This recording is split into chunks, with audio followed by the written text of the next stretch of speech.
expedition of sorts today. We're going to leave Chatham and we're going to go northeast.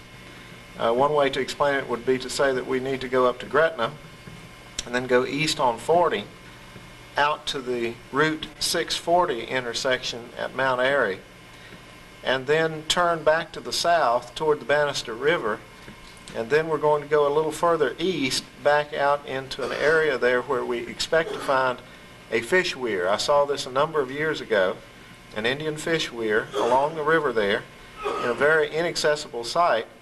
And incidentally, somewhere along that region there, we expect also to locate the raceway to the old Edmund Fitzgerald Mill, which was built in the early 1800s, and perhaps some remains of the mill itself.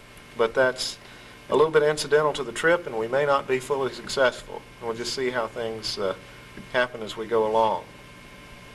In just a minute here, I would like to introduce some of the members of our expeditionary force.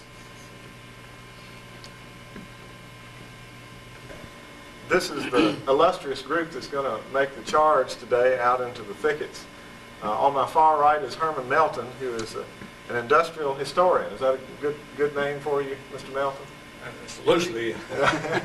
He's documented the mills of Pittsylvania County, for example, with two books, one from the 1700s and one of the mills from the 1800s.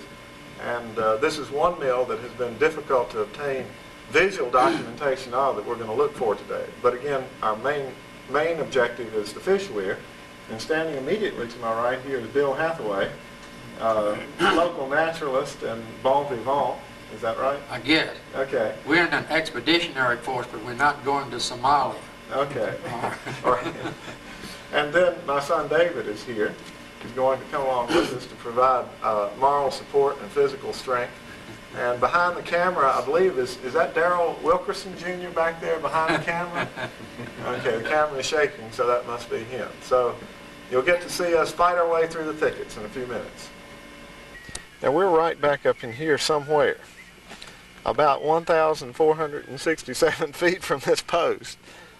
Okay, we're going to look for this post, which sits in the middle of the old roadbed that went from Mount Airy to Riceville. And we're going to find that post, and we're going to take a compass reading. We're going to go along this line about 2,400 some feet, about a half mile, right down to the Banister River, and it's right at that point that we should find the fish weir. Now, if our compasses fail us, or if our ability to read a compass fails us, there is a tree line of fairly newly planted loblolly pines that roughly follows this line right down here. So between the compass and the loblolly pines, for that half mile there, we should find our way to the river. Besides, getting to the river is downhill all the way, right? Everybody agree with me on that? Yeah, sounds like it. We go downhill, we should get